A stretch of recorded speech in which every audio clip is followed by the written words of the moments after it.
Hi, I'm David Baldwin, and this devotional is titled, If the Wind Exists, Then God Exists.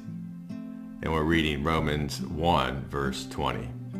For since the creation of the world, God's invisible qualities, His eternal power and divine nature have been clearly seen, being understood from what has been made, so that people are without excuse. So, does wind exist? I would think everyone would agree, yes, wind does exist.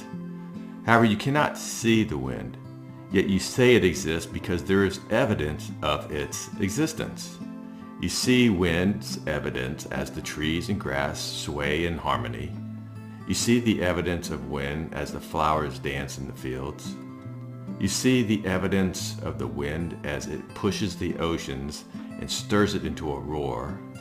You see the evidence of the wind as it pushes the clouds around.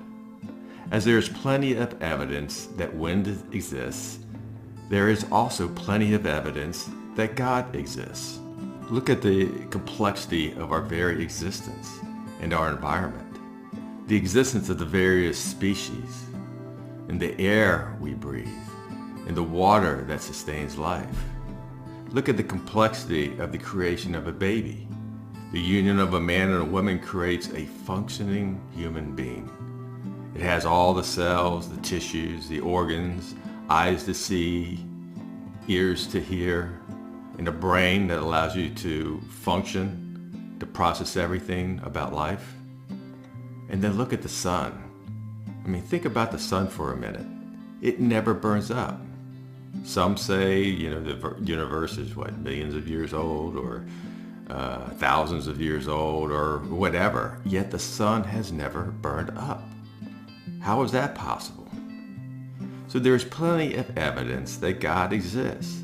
As Romans 1:20 states, God's invisible qualities have been clearly seen. The Bible does not attempt to prove that God exists through some sort of formal argument. Instead, it points to the creation of everything, the evidence of reality.